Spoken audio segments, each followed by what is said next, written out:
একটা ছেলের লাইফ, একটা ছেলের লাইফ কেমন হতে পারে? খুব সুন্দর, খুব আনন্দময় আর খুব হাসি খুশি। হ্যাঁ, হাসি খুশি তো অবশ্যই থাকে, সেটা একটা বয়স পর্যন্ত।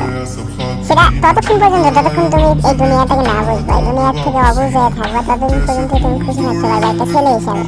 একটা ছেলে তখনই তার জীবনের বাস্তবতা যখন বুঝতে পারে, তখনই তার জীবন থেকে সুখ স্বাচ্ছন্দ্য, তার চাওয়া পাওয়া সব কিছু নিমিষের মধ্যে দাফন করে দিতে হয়।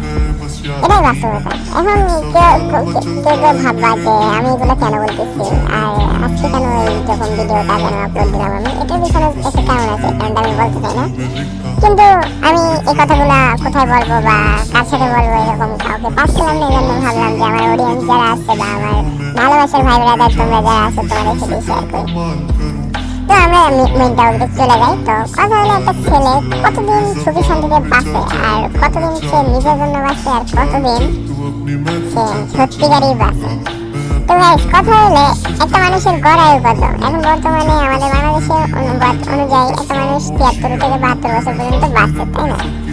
তো একটা ছেলে জন্মের পর হচ্ছে আমি মনে করি বাঁচে মাত্র 18 থেকে 19 বছর পর্যন্ত। তো তোমরা বলতে পারো কেমনে?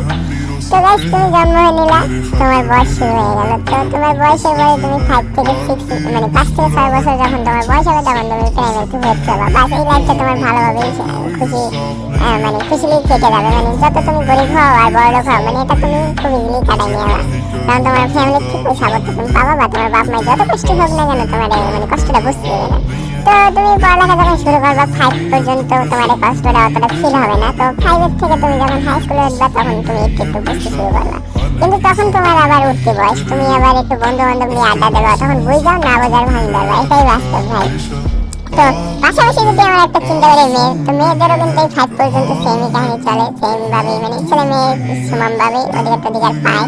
তো কথা হলো গাইস, শুরুটা যখন হয় তোমার এসএসসি শেষে, তোমরা আমার মনে হয় না গাইস যে এমন কোনো ছেলে আছে যে তার হাই স্কুল লাইফটা ভুলে যেতে পারবে, যে এখন মানে আমাদের বয়সে আইসে বসে কলেজ শেষ করে তো হাই স্কুল লাইফটা ভুলে যেতে পারবে, এরকম কোনো ছেলে আমি খুঁজে পাই নাই এখন পর্যন্ত। আশা করি না পাবো এরকম কোনো ছেলে যে হাই স্কুল লাইফটা ভুলে গেছে। তো এই লাইফটা থাকে সবচেয়ে মানে কি বলবো যে হারামি ফানা মজা বলো আর যত যা বলো সবই হাই স্কুল লাইফে থাকে, জীবনের মজাটাই এই জায়গায়।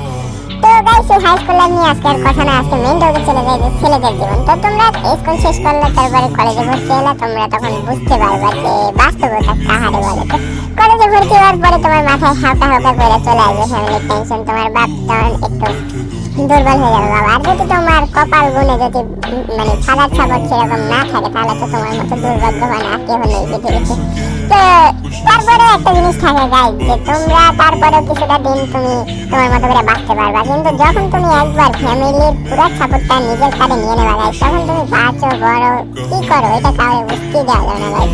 এটা কেন না জানি, এটা কেউ আমাদের শেখায় না, কিন্তু অটোমেটিক আমরা শিখে যাই, কেন না জানি এটাই আমরা বুঝি না। কিন্তু এই সেম সময়টায় তোমরা যদি একটা মেয়েদের কথা যদি এই জায়গায় তুলনা দাও, তাহলে তোমরা দাও এই সেম সময়টা একটা মেয়ে চলে গেল বিয়ে করে বাপের বাড়ি থেকে স্বামীর বাড়ি যায়, এর মানে না যে এ বাপ মার জন্য ভাবে না, কিন্তু ভাবার জন্য ওই সুযোগটাই মেয়েরা পায় না গাইস। তোমরা যদি মেয়েদের দোষ দাও, যে মেয়েদের দোষ দেওয়ার কিছুই নেই, কারণ তাদের এটাই নিয়তি আমরা তৈরি করে দিচ্ছি যে বাপ মায়ের মানে বিয়ের পরে বাপ মাদের ভুলে যাচ্ছে হবে, ভুলে যায় স্বামী সংসার নিয়ে কাটাই যাবে, এটাই আমরা বানাইছি। তো এটা নিয়ে আমাদের কথা বলার কোনো অধিকারই নেই। তো তারপরে যাই আমরা এই যে কলেজ লাইফটা শেষ করে তোমরা এখন পড়ালেখা কন্টিনিউ করবো না, ফ্যামিলি যদি এই জায়গায় তোমার বাবা মায়ের যদি তোমার বাবা একটা ছোটখাটো জব করে, তার বয়স হয়ে গেছে, যদি জবটা তার এখন ছাড়ে দেওয়া লাগতেছে, তো এখন তোমার পুরো দায়িত্বই তোমার মানে নিতে হবে ফ্যামিলি। তো এরপরে তোমার কি করতে হবে যে পড়ালেখার পাশাপাশি জব শুরু করে দাও। তো জব শুরু করতে যায় পড়ালেখার মায়ের বাপ, তাও তুমি পড়ালেখাটা চালাইতেছো কষ্ট মষ্ট করে, কিন্তু জবের পেছনে তোমার রেজাল্টের মায়ের বাপ। এদিক থেকে আবার আত্মীয় স্বজন তো আসছেই এদের নিয়ে করে দেওয়ার জন্য, কিন্তু তুমি দেখো আত্মীয় স্বজনদের বলো যাইছে আমার ফ্যামিলিতে একটু ট্যাকেল দাও, আগামী 5 মাসে আমার একটু সাপোর্ট দাও, কেউ দেবে না, কিন্তু পড়াশোনার জন্য সবাই আছে। তোমারটা তোমারই বুঝতে হবে, এরকম করে তোমার জীবনটা চলা শুরু করে দেবে। তারপরে এরকম তুমি সবকিছু আবার হ্যান্ডেল করে নিয়ে আসলা, এটাই কিন্তু শেষ না। হঠাৎ করে দেখা গেল যে তোমার ফ্যামিলির থেকে মানে প্রেশার চলে আসলো যে তোমার বোন যদি একটা থাকে, বোন বিয়ে দিতে হবে, তো তোমার মাথায় আবার একটা বাড়ি হয়ে গেল, তুমি অনার্স করতে পারলা না, কিন্তু তোমার বোনের বিয়ের বয়স পার হয়ে যাচ্ছে। তো তুমি এখন পড়ালেখা ছাইরা তোমার এখন ফুললি জবের দিকে ফোকাস দিতে হবে, টাকা লাগবে গাইস, টাকা টাকা টাকা। তো মেইন পয়েন্টে কিন্তু আমরা চলে আসি যে দুনিয়াতে বেঁচে থাকতে গেলে টাকাই সব, টাকাই রব, টাকাই সব ভাই। তো এখন টাকা যদি তোমার কাছে এই জায়গায় ভরপুর থাকতো তাহলে তুমি ইজিলি পড়ালেখাটা কমপ্লিট করে একটা ভালো জায়গায় যেয়ে চাকরি করতে পারতো। যদি এটা ছাড়া তুমি ব্যবসা করতে পারতো, মানে তোমার কাছে অপশনের কোনো শেষ থাকতো না। কিন্তু একটা মধ্যবিত্ত ফ্যামিলির কাছে, মানে একটা ছেলের কাছে এই অপশনগুলো থাকে না। তাদেরকে তোমার নিজের লাইফটা নিজেরই হ্যান্ডেল করতে হয়। আর যদি বাবা মার কিছু টেনশন বা বাবার জমিয়ে থাকে কিছু টাকা দিলেও দিতে পারে, ওইটা যে ভাবনার বাইরে। তো তারপরে তুমি চলে আসো যে এরপরে তোমার বয়স হয়ে গেছে বিয়ার বয়স। তো তোমার বোনের বিয়ে দেখে যদি তুমি দেখবা যে বোনের বিয়ের থেকে যে উঠছে না উঠছে তুমি তোমার বিয়ার বয়স হয়ে গেছে, এটা তুমি দেখে মানে বুঝে ফেলবা। তো এরপরে তোমার বিয়ে হইতে না হইতে মানে বিয়ে করতে হবে। এখন বিয়ের জন্য আবার ম্যারেজ মানে কি বলবো যে টাকা টাকা মেইন কথা হলো টাকা। আবার টাকা জমা, এই টাকা জমাইতে তোমার দেখা গেছে 20 বছর। তো 20 থেকে 25 বছরের নিচে তুমি এটা মানে দাঁড়াইতে পারবে না। অনেক ছেলে তো 30 বছর লেগে যায়। তো 30টা মানে তোমার তাহলে মেইন লাইফ আমরা কিন্তু হাই স্কুল পর্যন্ত রাখা আসছি 15 থেকে 16 বছর পর্যন্ত আমাদের আখেরে। তো তুমি এই 12টা বছর তুমি কিন্তু অলরেডি তোমার ফ্যামিলি আর তোমার মানে বিয়া তো এটা তো তোমার ফ্যামিলির মধ্যে ঢুকে আছে, তাহলে এটার জন্য শেষ করতেছে। তারপরে তোমার আছে কি বিয়ার পরে এখন বাপ মার সাথে চাচ্ছে তোমার নাতি রাখবে। তো নাতি দেখার লাগে দেখাও নাতি। তো এই যে এই মাঝখানে একটু মজা পাও, কিন্তু এইটা কিন্তু মানসিক শান্তি না, শারীরিক শান্তি পাবা। তো তারপরে তোমার এই মাথায় টেনশন ঢুকে গেল এখন বেবির দেখাশোনা এইসব কাহিনী। এখন ছেলের ক্যারিয়ার করো, ছেলের ক্যারিয়ার করতে গিয়ে নিজের সকাল্লা কিন্তু 18-23 ভাই তুমি কিন্তু এই জায়গায় আর কোনো সুযোগ পাইলাই না যে তুমি তোমার সকাল্লাতে এটা পূরণ করবে। আর তুমি যদি বলো যে প্রেম যদি ভাই তুমি প্রেমের দ্বারাই শেষ হয়ে যাচ্ছে, তুমি প্রেম করবা কখন? কও প্রেম করার লাগে একটা ভালো একটা মাইন্ডসেটের দরকার পড়ে। তুমি মাইন্ডসেটটা কই পাবা? তো গেল এইসব, তো বিয়ে শাদী হয়ে গেল, তোমার বাচ্চা পোলাপান হয়ে গেল। তো বাচ্চা পোলাপান মানুষ করতে দিন রাত অফিস করতেছো, খাচ্তেছো, মাথার ঘাম পায়ে ফেলাইয়া ছেলেটারে কিন্তু একলাখ মানুষের মতো মানুষ করে ট্রাই করতেছো। একটু একটু 2-1 বছরের মধ্যে তুমি সবকিছু হ্যান্ডেল করে আবার যখনই দেখবে যে তুমি সোজা হয়ে দাঁড়াইছো একটু, এর ভিতরে তোমার ছেলে কিন্তু বা মেয়ে বাচ্চা কিন্তু বড় হয়ে গেছে। এখন বাচ্চার উজ্জ্বল ভবিষ্যতের লেগে টাকা জমানো শুরু করে দাও। তো টাকা জমাইতে তোমার ছেলেরও বয়স হয়ে গেছে, এখন একটা ভার্সিটিতে ভর্তি হইতে হবে, তার মানে প্রাইভেট ভার্সিটি ছাড়া চলে না। তো তুমি সেখানে তুমি সরকারি ভার্সিটিতে পড়ার জন্য সময় পাও না, আর সেখানে তোমার ছেলের দরকার প্রাইভেট ভার্সিটির জন্য টাকা।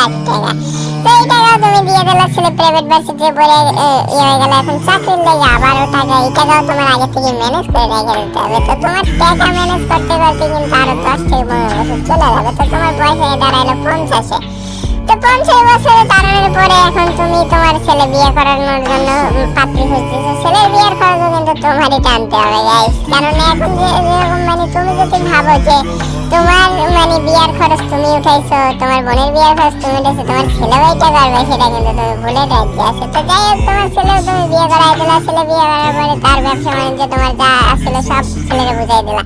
এখন তোমার কেমন হয়ে এখন ভাবতেছো যে তুমি শান্তিতে একটু তোমার বউরে নিয়ে একটু হানিমুনে টুরে যাবা?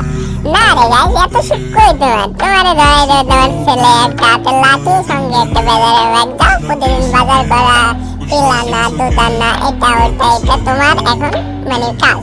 আর কিছু বলতে পারবে না যে হ্যাঁ নিজের কাজে পাইবে, এটাই করতে। এটা করতে করতে একদিন দেখবা যে ঠাস করে টিকিট কেটে গেছে।